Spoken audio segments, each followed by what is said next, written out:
अस्सलाम वालेकुम, कैसे हैं आप सब? उम्मीद है आप सब खैरियत से होंगे। आप लोग का वेलकम है मेरे चैनल रूहानी बात पर। तो जनाब, आज की वीडियो का टॉपिक है डीएम और डीएफ जो कि मैरिड हैं विद अदर पर्सन, ठीक है। तो उन दोनों की फीलिंग्स क्या होती हैं, यानी कि मैरिड डीएम भी है और मैरिड डीएफ भी है। तो अब डीएम की जो फीलिंग है वो अपनी डीएफ के लिए क्या होती है इस सिचुएशन में कि दोनों ही मैरिड हैं, ठीक है। ट्विन फ्लेम्स डीएम और डीएफ जब दोनों ही मैरिड होते हैं किसी और पर्सन के साथ, ठीक है, तो उनकी जर्नी और भी ज़्यादा जो है वो चैलेंजिंग होती है। ये एक बहुत इंटेंस और पेनफुल फेज़ होता है, क्योंकि यहाँ ना सिर्फ इमोशंस का समंदर होता है बल्कि दुनिया की रिस्पॉन्सिबिलिटीज़, गिल्ट। और चलिए डिटेल में समझने की कोशिश करते हैं कि दोनों की फीलिंग्स क्या होती हैं और ये जर्नी कैसे कैसे इवॉल्व करती है। डीएम डीएफ मैरिड हैं और जब डीएम और डीएफ एक दूसरे से मिलते हैं तो उनको तुरंत ये महसूस होता है कि ये रिश्ता किसी भी नॉर्मल रिश्ते से अलग है, ठीक है। बहुत स्ट्रॉन्ग अट्रैक्शन होती है, मगर ये सिर्फ फिज़िकल नहीं होती बल्कि रूहानी और इमोशनल होती है। पहली बार समझने में ये लगता है कि शायद ये सिर्फ़ एक क्रश या एक टेम्पररी जो है वो कनेक्शन है, लेकिन जैसे-जैसे वक़्त गुज़रता है, डीएम और डीएफ को रियलाइज़ होता है कि ये रिश्ता एक ऑर्डिनरी मोहब्बत नहीं है। दोनों अपनी फीलिंग्स को डिनाई करने की कोशिश करते हैं, लेकिन जितना वो भागते हैं, उतना ही एक दूसरे की तरफ पुल महसूस करते हैं। एक फ़ेज़ शुरू होता है जब गिल्ट और इनर कॉन्फ्लिक्ट शुरू हो जाती है। दोनों मैरिड होते हैं, इस वजह से गिल्ट बहुत इंटेंस होती है। ये गिल्ट 2 चीज़ों की वजह से होती है। अपने करंट पार्टनर के साथ बेवफ़ाई का एहसास और एक दूसरे से दूर रहने का दुःख।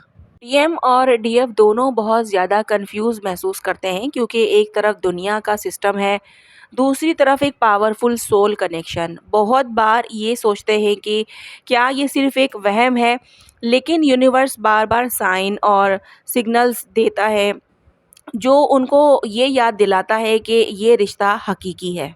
एक वक़्त ऐसा भी आता है जब इमोशंस कंट्रोल से बाहर होने लगते हैं। दोनों की ज़िंदगी एक नॉर्मल शादी की तरह चल रही होती है, मगर अंदर ही अंदर एक बेचैनी होती है। एक दूसरे की याद हर वक्त रहती है, चाहे एक दूसरे से मिल रहे हों या ना मिल रहे हों। डीएम और डीएफ सीक्रेटली एक दूसरे को ऑब्जर्व करते हैं, सोशल मीडिया चेक करते हैं और जब मिलते हैं तो एक अजीब सी एनर्जी फील करते हैं जो किसी और के साथ नहीं होती। जेलिसी भी होती है, स्पेशली जब डीएफ देखती है कि डीएम अपनी वाइफ के साथ है या जब डीएम देखता है कि डीएफ अपने हस्बैंड के साथ है। एक फ़ेज़ ये भी आता है जब रनिंग चेज़िंग फ़ेज़ जो है वो स्टार्ट होता है। दोनों एक दूसरे से दूर भागने की कोशिश करते हैं, मगर जितना दूर जाते हैं उतनी ही एनर्जी स्ट्रॉन्ग होती है। डीएम कभी डीएफ को कंप्लीटली इग्नोर करने की कोशिश करता है, फिर वापस उसकी एनर्जी फ़ील करके लौट आता है। डीएफ भी कभी मूव ऑन करने की कोशिश करती है, लेकिन डीएम की एनर्जी उसे वापस खींचती है।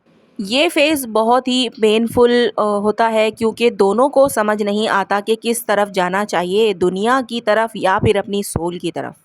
एक वक़्त आता है जब दोनों रियलाइज़ करते हैं कि इस जर्नी का मकसद सिर्फ़ मिलना नहीं बल्कि रूहानी तरक्की करना है। डीएम और डीएफ अपनी लाइफ़ की रियलिटी को एक्सेप्ट करना शुरू करते हैं और स्पिरिचुअलिटी में डीपली एंटर करने लगते हैं। इनर हीलिंग स्टार्ट होती है, दोनों अपने इमोशंस को बैलेंस करने लगते हैं और यूनिवर्स पर भरोसा करने लगते हैं। इस फेज़ में डीएफ ज़्यादा मैच्योर और स्पिरिचुअल हो जाती है, जबकि डीएम धीरे-धीरे अवेकनिंग की तरफ बढ़ने लगते हैं। फिर सवाल आता है ये कि क्या डीएम और डीएफ एक साथ आ सकते हैं?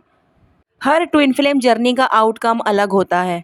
कुछ केसेस में दोनों अपनी फैमिलीज़ को हर्ट नहीं करना चाहते, इस वजह से सिर्फ रूहानी कनेक्शन को एक्सेप्ट करके अपनी मैरिड लाइफ को पीसफुली जीने लगते हैं। कुछ केसेस में यूनिवर्स ऐसे सरकमस्टेंसेस क्रिएट कर देता है कि डीएम और डीएफ एक साथ आ जाते हैं, मगर ये सिर्फ तभी होता है जब दोनों स्पिरिचुअली मैच्योर हो जाते हैं और उनकी एनर्जी अलाइन हो जाती है। ये जर्नी सिर्फ रोमांटिक नहीं होती बल्कि सोल ग्रोथ का सबक होती है। अगर दोनों का मिलना अल्लाह की मर्ज़ी होता है तो दुनिया की किसी भी सिस्टम या रुकावट से कोई फ़र्क नहीं पड़ता, लेकिन अगर ये सिर्फ़ एक लेसन होता है तो दोनों को अलग रहकर अपनी स्पिरिचुअलिटी और हीलिंग कंप्लीट करनी होती है। डीएम और डीएफ जब दोनों मैरिड होते हैं तो सबसे बड़ा स्ट्रगल गिल्ट और दुनिया का प्रेशर होता है। ये कनेक्शन ना इग्नोर किया जा सकता है और ना फोर्सफुली तोड़ा जा सकता है। जितना रेजिस्टेंस किया जाता है उतना ही पेन और इंटेंसिटी बढ़ती जाती है। जो ट्विन फ्लेम इस जर्नी को समझ जाते हैं वो अपनी एनर्जी को बैलेंस कर लेते हैं और अल्लाह की मर्जी पर छोड़ देते हैं। इस जर्नी का असली मकसद इनर हीलिंग और सोल ग्रोथ होता है, ना कि सिर्फ मिलना या फिर शादी करना होता है। अगर डीएम और डीएफ दोनों अपनी सोल पर्पस पर फोकस करें तो यूनिवर्स उनके लिए वही बेस्ट रास्ता निकालता है जो उनकी सोल के लिए ज़रूरी होता है। तो ये मैरिड डीएम डीएफ के लिए जो है उनकी फीलिंग्स थी एक दूसरे के लिए, जो अक्सर ये लोग सोचते हैं एक दूसरे के बारे में। और अगर आप लोग मैरिड डीएम डीएफ है, ठीक है, विद अदर पर्सन, तो आप लोगों की जो भी एक्सपीरियंसेस रहे हैं वो ज़रूर कमेंट में शेयर करें ताकि एक दूसरे से जो है मोटिवेशन मिले। और हम लोग एक सोल फैमिली का हिस्सा हैं, तो एक दूसरे से ताकत भी मिलती है और एक दूसरे की जर्नी जो है वो जब सुनते हैं समझते हैं तो थोड़ा सा पेन हल्का हो जाता है। क्या आप लोग भी इस कंडीशन से, इस सिचुएशन से गुजरे हैं? जो मैरिड डीएम डीएफ हैं वो अपने एक्सपीरियंसेस ज़रूर बताएं, ठीक है। चलिए अब हम लोग मिलते हैं नेक्स्ट वीडियो में। अपना बहुत ज़्यादा ख्याल रखिएगा और मुझे दुआओं में याद रखिएगा। अल्लाह हाफ़िज़।